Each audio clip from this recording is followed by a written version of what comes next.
बहुत बड़ी breaking news Pakistan और इंडिया के बॉर्डर से आ रही है कि भारत ने बाज़ाब्ता तौर पर ऑपरेशन सिंदूर 2.0 को लॉन्च कर दिया है, तो कहना गलत नहीं होगा। सियालकोट और कश्मीर का जो बॉर्डर है वहां पर जंग छिड़ने की इतलात आ रही है। नाज़रीन किराम, इस वक्त अहम तरीन डेवलपमेंट्स है। पाकिस्तान के खिलाफ भारत ने महाज खोल दिया है। भारत की तमाम तर जंगी तैयारियां इस जानिब एक बहुत क्लियर इंडिकेशन है कि इंडिया कुछ बहुत बड़ा प्लान करके बैठा है कि गुजरात और कच्छ के करीब फौजी मशकों की आड़ में भारत मजमूम सरगर्मियां शुरू कर चुका है। इन तीनों ममालिक की, इंडिया की, पाकिस्तान की और अफगानिस्तान की बका सिर्फ इसी में है कि ये बॉर्डर्स खोलें, ये नेगोशिएट करें, डिस्कस करें, डिप्लोमेटिक चैनल्स को बहाल करें, बातचीत करें, गुफ्तगू करें। इंडिया की पॉलिसी चेंज हो गई है। पाकिस्तान तो अभी भी अमन चाहता है, doesn't want to get into trouble. Pakistan पागल तो नहीं है, दोनों बॉर्डर्स को हॉट कर दे। एक तरफ एक मईशत को उससे चलाना है या लड़ाई झगड़े करने हैं। इतनी बेवकूफ़ कोई कौम भी नहीं। खैर बात यह है कि इधर भी अफगानिस्तान में भी वो गड़बड़ कर रहे हैं, उधर इंडिया जो है वो धमकियाँ दे रहा है और फिर एक दूसरे को हेल्प करने की कोशिश की जा रही है। सो आई थिंक अगर कोई पॉलिसीज़ चेंज हुई हैं तो वो अफगानिस्तान में पॉलिसी चेंज हुई है टुवर्ड्स पाकिस्तान, अग्रेसिव हो गए, और इधर इंडिया जो है इज बिकमिंग वेरी अग्रेसिव। देखिए, हम एक बेसिक बुनियादी बात जो है उसको भूल रहे हैं। भाई, भारत हो गया, अपना इंडिया, प्राइम मिनिस्टर मोदी हो गए, ये पाकिस्तान के कोई खैरखा हैं, ये पाकिस्तान के कोई दोस्त हैं।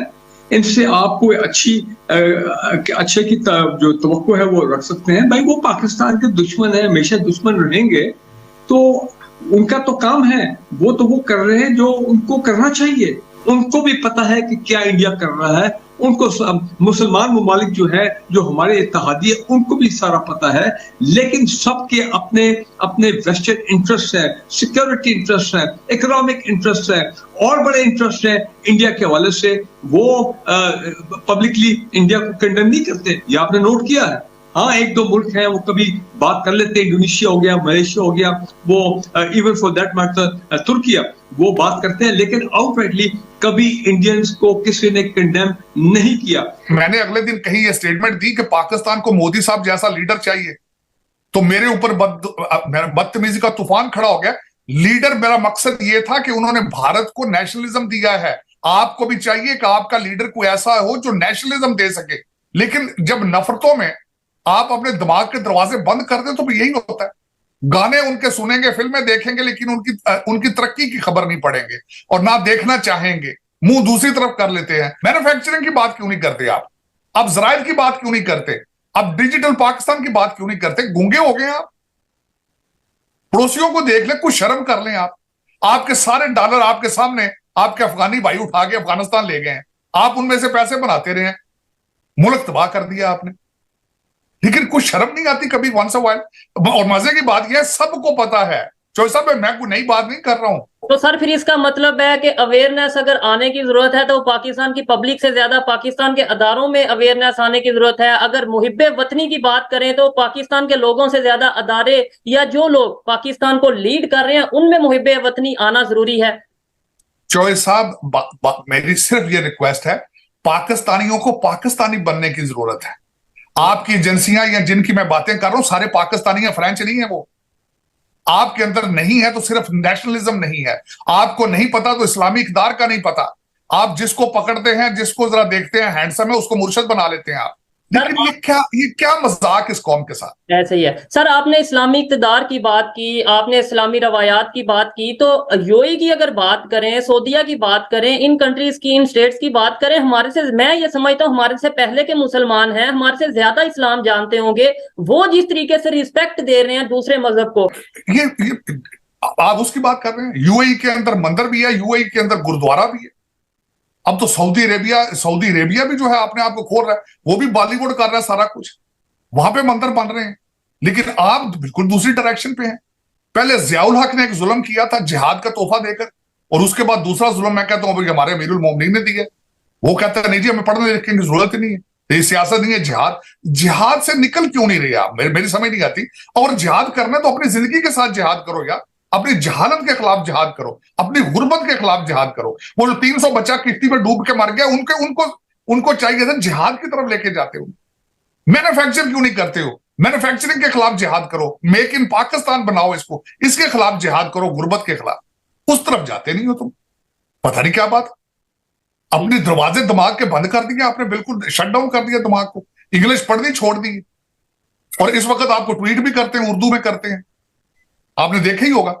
डेफिनेटली मोस्टली ऐसा ही देखने को मिलता है सर। लेकिन जिस तरीके से तेजी से इंडिया इंटरनेशनल लेवल पे अपनी सेब बनाता नजर आ रहा है, अपना इमेज बेहतर से बेहतरीन करता नजर आ रहा है, और दूसरी साइड पे पाकिस्तान ना सिर्फ अपना जो उनसे आइसोलेट होता नजर आ रहा है, बल्कि इस्लामिक कंट्री भी किनारा करते नजर आते हैं।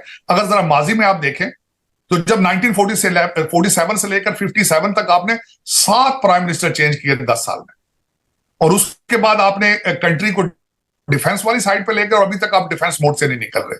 लेकिन ये अब लोग इस वक्त, बल्कि लोग जियो पॉलिटिक्स से निकल कर जियो इकोनॉमिक्स पर आ चुके हैं। बिल्कुल, आप उस मोड पे क्यों नहीं जा रहे? आपके अंदर अभी तक मैन्युफैक्चरिंग करने की ख्वाहिश मौजूद क्यों नहीं है? आप हर चीज इंपोर्ट क्यों करना चाहते हैं? आप इंपोर्टेड चीजों से इतना प्यार क्यों करते हैं? आप डॉलर और पाउंड की इतनी क्यों इसके पीछे पड़ चुके हैं? अब मैं आखिरी मिसाल इसमें एक देना चाहूंगा, खासकर इंपोर्टेड चीजों के हवाले से। जो सब जब डॉलर शार्ट हुए तो इन्होंने लग्जरी गुड्स के ऊपर पाबंदी लगाई। मैंने उस लिस्ट को पढ़ा, उसमें क्या था? खवातीन का मेकअप था, खवातीन के महंगे बैग थे, कुत्तों की खुराकें थी, चॉकलेट थे, इंपोर्टेड आइसक्रीम थी, और 2.5 महीने से ज्यादा आप अफोर्ड नहीं कर सके इंपोर्टेड चॉकलेट के बगैर, मेकअप के बगैर। 2.5 महीने के बाद खोल दी गई।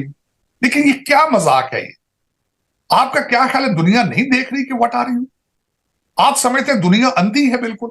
आपने जिस तरीके से बेवकूफ बनाया अफगानिस्तान के जिहाद के सिलसिले में, दुनिया बेवकूफी बनती रहेगी। अब वो दौर नहीं रहा, और खासकर आफ्टर फॉल ऑफ काबुल आप इररेलेवेंट हो चुके हैं। अब आप दुनिया को भी बेवकूफ बनाते हैं और पाकिस्तानियों को भी। दुख के साथ ये कहता हूं चोई साहब, आपको रूल करने वाले, आपको जलील करने वाले, आपको लूटने वाले सारे फॉरेन एजुकेटेड हैं, सारे ऑक्सफोर्ड से, हार्वर्ड से और कैम्ब्रिज से पढ़ के गए हैं और लूटने के तरीके सीख कर गए। नमस्कार दोस्तों, स्वागत है आप लोग का हिंदुस्तानी स्पेशल के एक और नए वीडियो में। दोस्तों, पाकिस्तान में लगातार कल ही से जो है वो डर का माहौल है कि कहीं भारत हम पे ऑपरेशन 2.0 जो है वो स्टार्ट न कर दे, और इसी को लेकर पाकिस्तानी मीडिया में काफ़ी ज़्यादा डिबेट हो रही है।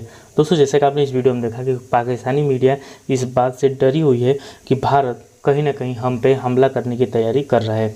दोस्तों, कल ही से पाकिस्तान में एक न्यूज़ चल रहा है कि रो का एजेंट पकड़ा गया, और रो का एजेंट खुद पाकिस्तानी है। मतलब आप समझ सकते हैं कि पाकिस्तानियों को जैसे ही लगा कि भारत कुछ बड़ा करने वाला है, उन्होंने प्रोपेगेंडा करना स्टार्ट कर दिया कि भारत की जो रॉ है, जो उनकी एजेंसी है, वो हमारे लोगों को पैसा देके हमारे खिलाफ जो है वो काम करवा रही है। और कल ही से आपने देखा होगा कि पूरे पाकिस्तान में जो है वो काफ़ी ज़्यादा इसके ऊपर बातें हो रही हैं। लेकिन पाकिस्तान जो है उसको ये बात बहुत अच्छी तरीके से पता चल गया है कि भारत ऑपरेशन 2.0 जो है वो जल्दी स्टार्ट करेगा। क्योंकि अगर आप हमारी नेवी को देखें, एयरफोर्स देखें, या फिर ग्राउंड की जो फोर्सेस हैं, अगर इनको देखें, तीनों सेनाएं जो हैं वो पूरी तरीके से तैयार हैं और पूरी तरीके से पाकिस्तान के नज़दीक जो है वहाँ पे एक्सरसाइज कर रही है। और एक्सरसाइज का मतलब ही होता है कि भारत ये बताना चाहता है कि पाकिस्तान को हम जो है वो एक बार फिर से मारेंगे, जैसे हमने ऑपरेशन सिंदूर में मारा था। आपको पता है कि ऑपरेशन सिंदूर में पाकिस्तान की क्या हाल हुई थी। लेकिन पाकिस्तानी न्यूज़ चैनल का ये तो मानना पड़ेगा कि वो प्रोपेगेंडा बहुत अच्छे तरीके से करते हैं, चाहे वो युद्ध जीते या नहीं जीते। अगर आप पहले भी जितने युद्ध देखें तो सब में पाकिस्तान में जो किताब पढ़ाई जाती है उसमें लिखा है कि भारत ने उनके ऊपर अटैक किया और उन्होंने जो है वो उस युद्ध को जीत लिया। लेकिन अगर आप रियलिटी देखें और पूरी दुनिया की अगर बातें सुनिए तो पूरी दुनिया बात जानती है कि पहले जो उकसाना या फिर अटैक है वो पाकिस्तान की तरफ से किया गया, और पाकिस्तान हर वो युद्ध हारा जो कि उसने भारत के खिलाफ लड़ी। लेकिन फिर भी पाकिस्तानियों का प्रोपेगेंडा ये तो मानना पड़ेगा कि प्रोपेगेंडा बहुत अच्छा करते हैं। और इसीलिए एक बार फिर से ऑपरेशन 2.0 है उसके स्टार्ट होने से पहले ही पूरे पाकिस्तान में हड़कंप मचा हुआ है, और पूरा पाकिस्तान इस बात के डर के माहौल में है कि ऑपरेशन सिंदूर में जो कुछ हुआ, अगली बार अगर भारत अटैक करने आता है तो फिर हमारा क्या होगा। क्योंकि पाकिस्तान जो है वो पूरी तरीके से पीटा हुआ है, और पाकिस्तान जिसके पास खाने के पैसे नहीं है, अगर युद्ध भारत के सामने जो है वो 10 दिन भी अगर वो सामने आ गया तो फिर पाकिस्तान जो है वो एक ऐसा मुल्क हो जाएगा जिसको कि जिसके यहाँ पे जो है वो नक्शा भी जो है वो नहीं देख पाएंगे। और इसीलिए पाकिस्तान में काफ़ी ज़्यादा डर का माहौल है, और काफ़ी ज़्यादा नरेंद्र मोदी और भारतीय सेना के बारे में टिप्पणी पाकिस्तानी मीडिया में हो रही है। हालांकि पाकिस्तान बहुत अच्छे तरीके जानता है कि भारत कुछ तो बड़ा करने वाला है और इसीलिए इस प्रकार का एक्सरसाइज हो रहा है, जिसको लेकर पाकिस्तानी मीडिया जो है वो ये दावा कर रही है कि भारत अगर अटैक करेगा तो हम इसका जवाब देंगे। लेकिन पाकिस्तान ऑपरेशन सिंदूर में जिस तरीके के हालात उसके पैदा हुए हैं, उसके बाद से तो पाकिस्तान जो है वो चाहता है कि भारत जो है वो किसी प्रकार का अगर हम पे हमला करता है तो हमारे पास इतनी औकात ही नहीं है कि हम इस चीज़ का जवाब देंगे। तो दोस्तों बस आज की वीडियो में इतना ही। वीडियो को लाइक और चैनल हिंदुस्तानी स्पेशल को सब्सक्राइब कर ले, क्योंकि हम आपके लिए इंटरेस्टिंग वीडियो लाते रहते हैं। मिलेंगे न्यू वीडियो 77 हिंदुस्तानी स्पेशल।